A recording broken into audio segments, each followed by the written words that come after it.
A young black man goes to a party with his friends on the 4th of July.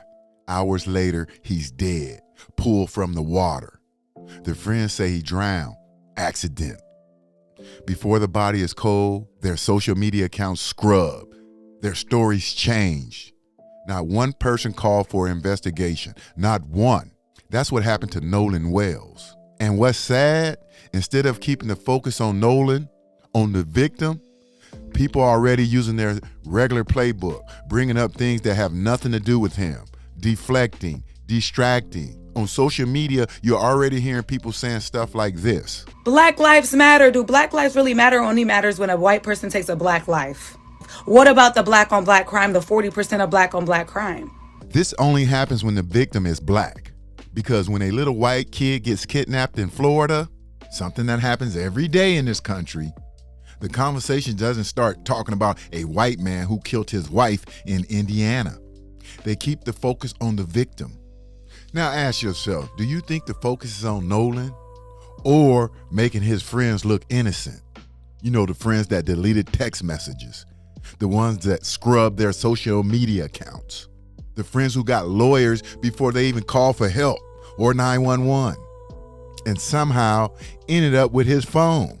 The same ones claiming that they didn't see him and his mother had to go get the phone. You got a missing friend, you have his phone, and his mama got to track down the phone?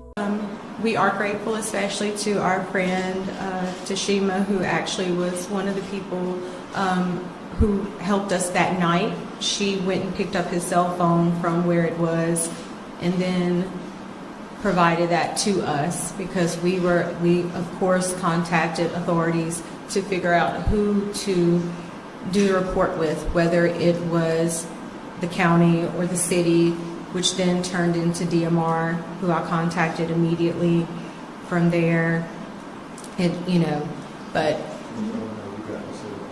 So our friend actually, when I called her, Nolan is best friends with her two sons, Jalen and Javon. When I called her, I said, Tashima, have you seen Nolan? He's missing. No one has seen him. No one has talked to him. The boys were actually with her sons. So they opened up their Snapchat, because a lot of the kids do have their locations where they're tracking one another. So one of the boys says, well, it's showing that, I can't exactly remember what his location was showing, but my Life 360 location was showing something completely different. It was actually showing that his phone was like he was on land.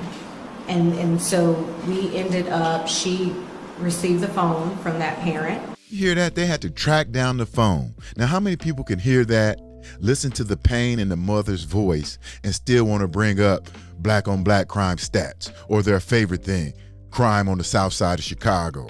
Okay? They like to bring up stuff that have nothing to do with Nolan or any black victim, especially the ones who experience police brutality. Black folks, we got to get the fuck out that victim mindset. And it be us, like take for instance, is police brutality bad in the black community? Yes, it is. It's kind of bad. But is police brutality the main reason a lot of black men dying every day? Hell no. Is police brutality the main reason so many black men done got killed in Chicago this year, 200 and something? Is that ain't the reason. It's us. It's other black men taking out other black men. And a lot of people repeat this stuff because they think they are taking accountability. But they don't ask for accountability from the people who caused the conditions or explain the full context. And that's why this is so important. I'm bringing this up because every time there's a black victim like Nolan, these are the distractions you hear, because they don't want people having sympathy for black victims, because no sympathy means no outrage from others. No outrage means no demands for answers. And no demands for answers mean nothing changes. See, Nolan Wells was an innocent victim, but the media is guilty of running their playbook. Now to new questions about the mysterious death of Nolan Wells. He's the 18-year-old Mississippi student who was found dead after a July 4th boating trip. Authorities have said they believe Wells drowned, but the sheriff stressed their work is still ongoing to determine exactly what happened. See, they throw that mysterious out there, just leave it hanging in the air. planting whatever narrative that make America feel comfortable. That's why they keep repeating what the sheriff said before. There was even a full investigation talking about accidental drowning. Yeah, you heard that right. The they can't swim stereotype, just to plant doubt in the minds of slow Americans. And this was even before the body washed up. They wanted this case closed. Black people make up 35% of missing persons, but get less than 10% of the media coverage. And this is only getting coverage because it adds to the racial divide that the powerful people want. The message is clear. Black victims don't get the same time, they don't get the same attention or the same narrative. You remember when Hurricane Katrina was going on, black families was looking for food, they called it looting.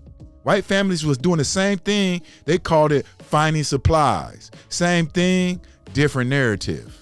While natural disasters can highlight the best in people, it can also bring out the worst. Now in New Orleans and other places, looters are running free. It began in plain sight, residents trying to shatter windows and climb into stores. The looting broke wide open at this. And I brought that up because white people were looting too, but they wasn't presented on camera. And we didn't know that until after the fact, when more and more information started coming out little by little. And that's what's happening right now with this Nolan Wells situation. More and more things are slowly coming out. For example, one of the friends had the keys to Nolan's car and tried to hide that. Think about this, folks. They had his phone, and now you find out they had the keys to his car, but yet these friends are not considered suspects? The father had to go get the keys. Why not the police? And then we met up where his car was, which was at a separate location. There were issues obtaining the key, but even so, there's just a lot of... Tell them about what happened with the key. So I'm going to let my husband tell you about that, because he actually went up to the door to get the key, because at that point, I was just not in my right mind. This has just been an awful situation. Just terrible. Elmore Wansley, the father. Okay, so the situation with the keys. When we got to the house, a few of his friends, they were already there. And they were at the door in the house asking questions. So when I walked up, they were getting, things were getting kind of intense. So I turned to them and told them, I need you guys to calm down. I don't do this to me right now. I need them to kind of trust me so they can give me something. So I was able to calm them down. So the guy, he's in one of the pictures. He came out of the room, half asleep or whatever, I think Jack's or whatever. And I said, look, I'm Nolan's father. I'm here to get his keys so I can get his car. I said, he's like, his car's parked in the yard.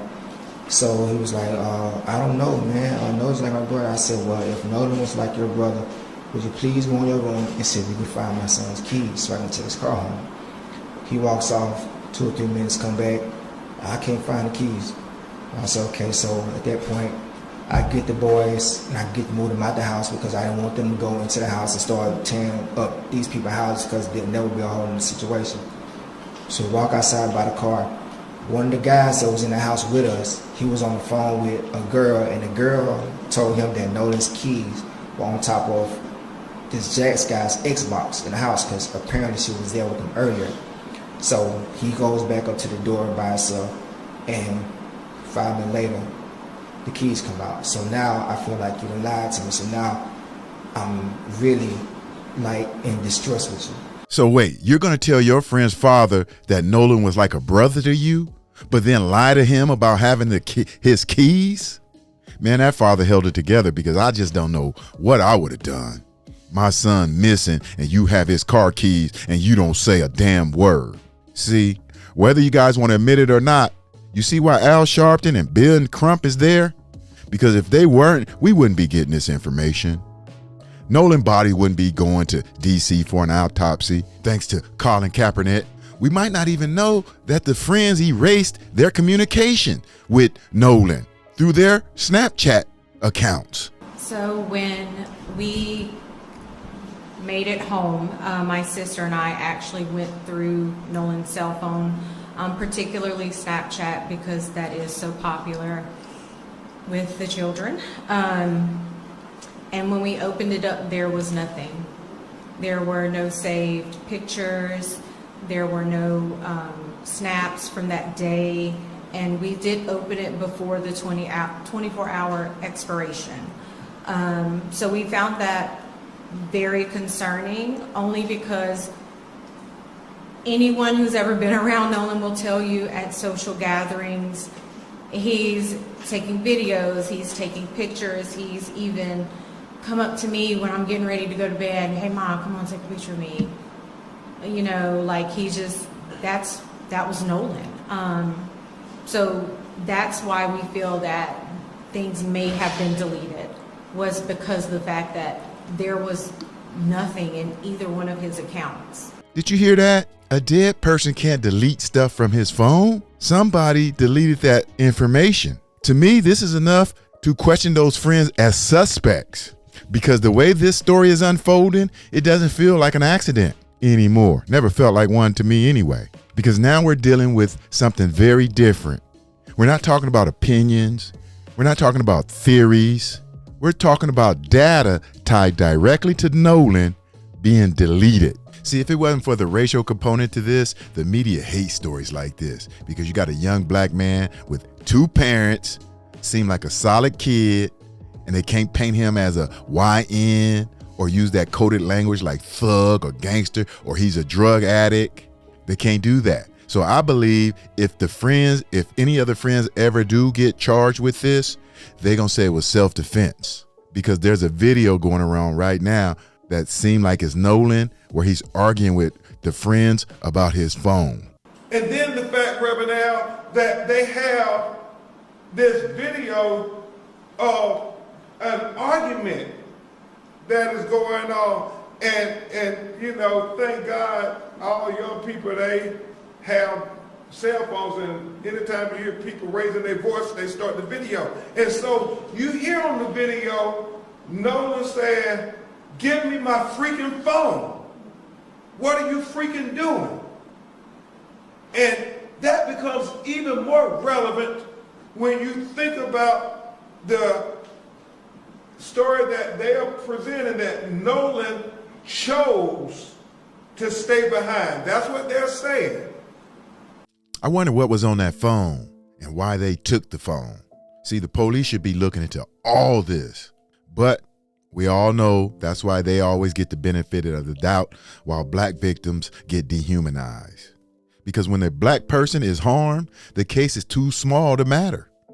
But if Nolan was the one causing the harm, the case would be big enough to represent an entire race. It's sad that so many people see stories like this and want to talk about the entire black community or black culture instead of letting this young man have peace.